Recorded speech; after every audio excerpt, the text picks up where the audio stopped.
Hey y'all, so I know it's been a while since I've posted, and let me turn this down.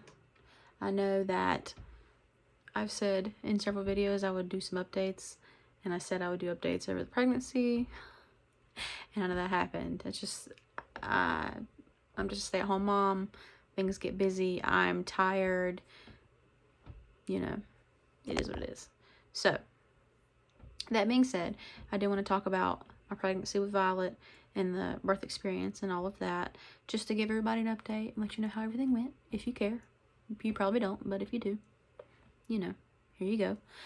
So it was a pretty easy pregnancy, to be honest, just like with Wesley until the very end. With both Wesley and her, I had to check my blood sugar because with Wesley, I could not keep the glucose drink down, so they had to treat me like I had it. And with her, I didn't have it at all until the very end, and then my sugar was high, and I had to take care of that for like the last month, which is crazy. But I mean, it was an easy pregnancy as far as my body goes and everything. With Wesley, I swelled a lot, so I had to do NSTs twice a week, which is where they hook your stomach up to a machine and it listens to the heart rate of the baby and all of that stuff. And then I had to do the same thing with her, and the same exact thing. I had to come twice a week to the doctor. I did on Tuesdays and Fridays. I did NSTs both days, and then I had ultrasound every single week to check on fluid. Never had any issues with either one. That's just a protocol they have to do.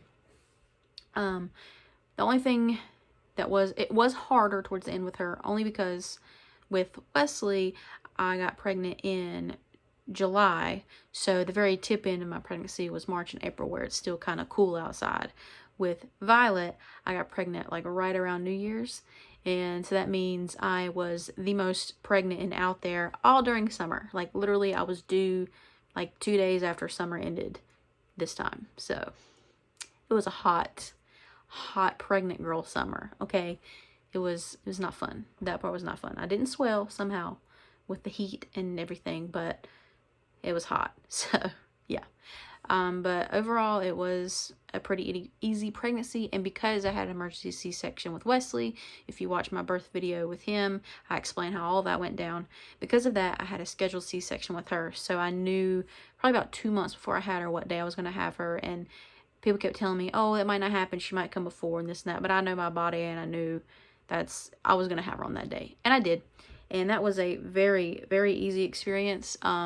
I got to pick my doctor this time. I didn't get to pick the doctor I had that delivered Wesley because he's not in the practice anymore. But I picked my overall favorite doctor, who was my favorite throughout both pregnancies anyway. He's wonderful and super calm and laid back, and just generally, for me, just made me feel comfortable and at ease. So going into a C-section is scary in general. And when you know it's somebody that just their presence and just their demeanor just makes you feel calm, it's very, very helpful. So I did post, I think my last video was her birth video, where it just showed the day and her and all that stuff.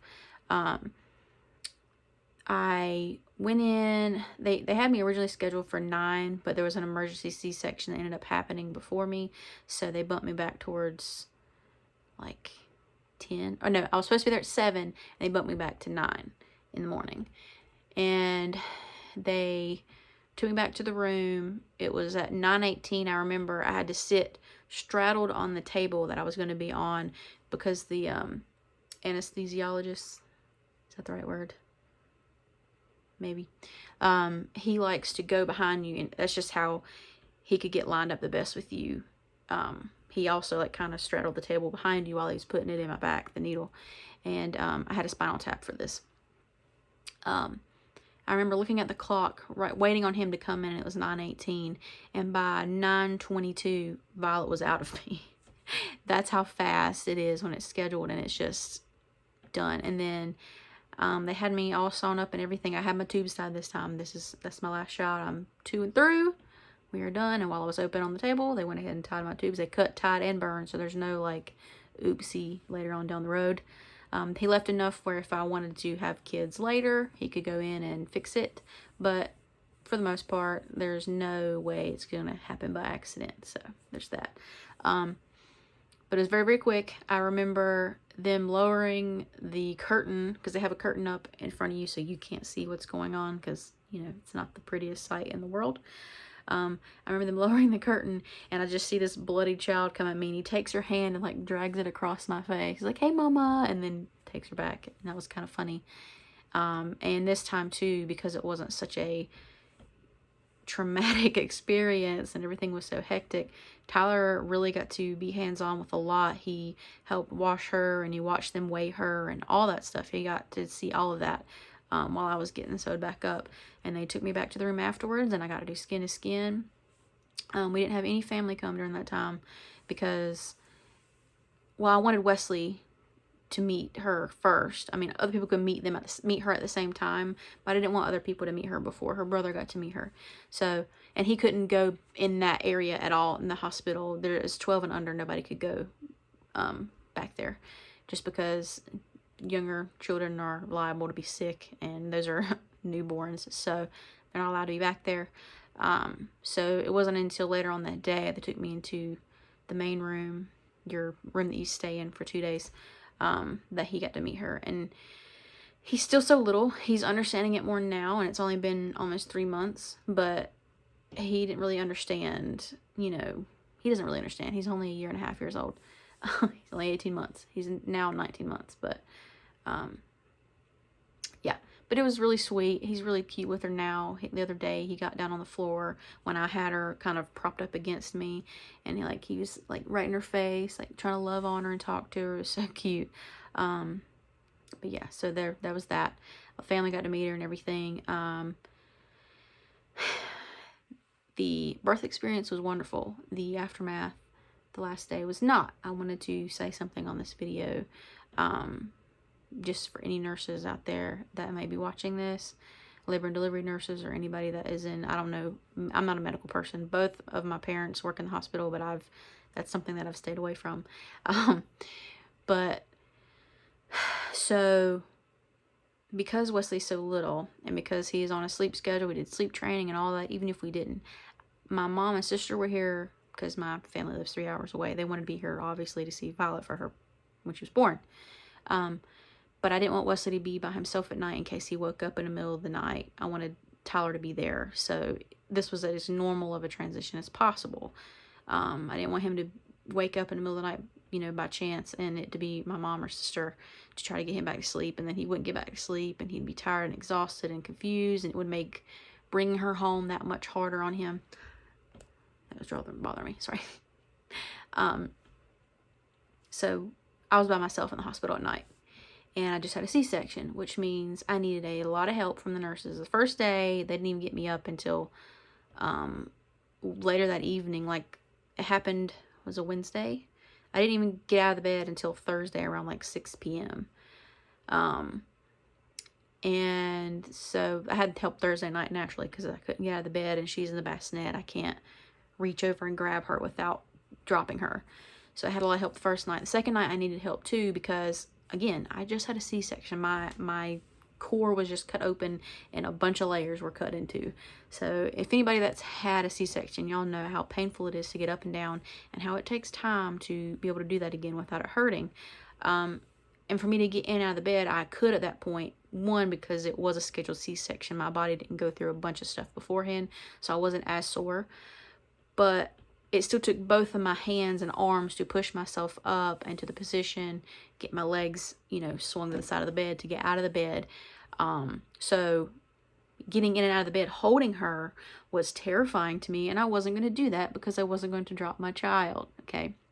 And now the bassinets are like, they're higher too. Like, they're not even level with the bed anymore. They're up way high, where I'm short as it is, but even if I wasn't, there's no way I'm going to reach up like that. You use your core a lot more than you realize you do until you have a C-section, and then you realize how much you use your core. I was not about to reach up and grab her and try to pull her in the bed with me safely. So I had to call the nurses a lot to come in and out of there to hand her to me and put her back. And I do want to mention too, with Wesley, we were able to put him in the nursery for the night so I could get rest, because I had went through a lot before having him and I was exhausted. But it gave me, you know, those nights to recover. she's awake, so I'm gonna make this real quick. She's taking a nap right now, or she's supposed to be. So now I lost my train of thought. With her, they kept saying, there's nobody in the nursery, we're too busy. We automatically bring her back every 2 hours anyway, even if you are able to get her to the nursery for feeding, even if you're formula fed, all that. So Thursday night, I kept asking, Friday night, I kept asking, I asked like twice, and it was in a very separate. I asked like at 7 o'clock that night after everybody had left for the day if I could put her in the nursery for like 2 hours so I could just get a little bit of sleep. Nope, we're too busy, there's nobody in there. And then about 4 in the morning I asked again, it was the same thing. The next day rolls around before I'm discharged, and the like care provider person that comes in and talks to you, just check on you and see how you're feeling and all that stuff, she flat out said to me, so it's been brought to my attention that you're not very happy about this pregnancy, you're not really happy about this baby, you're not excited about her. I remember my heart just like dropped, and I like tuned out pretty much everything else she said. I wasn't really listening because I was just so heartbroken that she just said this to me. She basically said to me that I didn't love my child because I asked for help, is what it boils down to, because I needed help. That I didn't love her, even though I just had a C-section and I was by myself and I could not physically get her in and out of the bassinet into the bed with me safely to feed her. That means I didn't love my child. So I don't know what the things are to look out for at the hospital and things like that, or maybe I don't know if this is everywhere or if this was just an isolated incident here. I don't know. I think she's calming down a little bit. But that was horrible, and that made me feel awful. And I remember after she left, I like just broke down and cried, like sobbing. And I'm not a big crier. I hold a lot of things in. I mean, I could not. It was uncontrollable. I was shaking, sobbing, and that was right whenever the nurses were switching shifts. So a new nurse was coming in, and she came in and found me just sobbing, and I couldn't even get myself together to tell her what was wrong for like 10 minutes because I was like hyperventilating. It was that bad. And she came in, I finally was able to explain to her, and she understood, and she was super nice about it. And she was like, when I first started working here, I had a huge fear of dropping a baby, so I understand, you having a C-section and all that. She understood, and I really don't understand why that they didn't put the pieces together of why I would have needed so much help, especially being professionals, and you see this every single day. So yeah, if you're a nurse watching this, I know there's not every nurse is terrible, I'm well aware of that, but like try to be mindful of the situation with each mother and understand why maybe they're acting the way they are, and approach them a little more sensitive. Because if I was a new mom and somebody said that to me, like that would have broke me. I don't know how I would have handled that if that was the case. Like it still hurt my feelings really, really bad, but I'm not as vulnerable as I could have been, as somebody else could be. So yeah, just be more cautious with how you approach that sort of thing. But anyway, that did not completely ruin my whole experience. I love my daughter more than anything. Her and Wesley are everything to me, and I'm so excited to see her get bigger. I mean, I kind of don't want her to, because we always want them to stay little and cute and cuddly, and but I'm excited to see her get older and be able to interact with us more and interact with Wesley more and see how he is with her more. It's very exciting. It is hard because they're both so little. He's not even 2 yet, so there's that. But if you are familiar with my channel, you've watched other videos of mine, I did sleep training with Wesley. We've done that with Violet. She's pretty much done. She sleeps 12 hours through the night, and she's not even 3 months old yet. We are struggling with naps, as you can see, but it's not because sleep training isn't working. It's because she has a reflux problem, so she spits up and it wakes her up. And yeah, so that's pretty much what that is right now. So she'll grow out of that eventually, and it'll be better. But she does sleep through the night like a champ, and it's wonderful. And I highly, highly, highly recommend sleep training. Not just any sleep training. You find what works best for you. But I actually used a book method. It's called 12 Hours of Sleep by 12 Weeks Old. You can look it up on Amazon or wherever, but it's like a light blue and white book, and there's a baby on the front. Her name's Susie something, I can't remember. But if you just type in 12 hours sleep by 12 weeks old, that is it. Anyway, I hope you guys have a wonderful day. I will show videos of her soon and Wesley and just update everything. And I will try to here sometime get back into regularly posting. It's just hard. And my dog is licking himself and it sounds disgusting. Stop. Anyway. Yeah. So I hope y'all have a wonderful day. I hope this was an enjoyable video or helpful in some way. Or whatever. And yeah. See y'all later.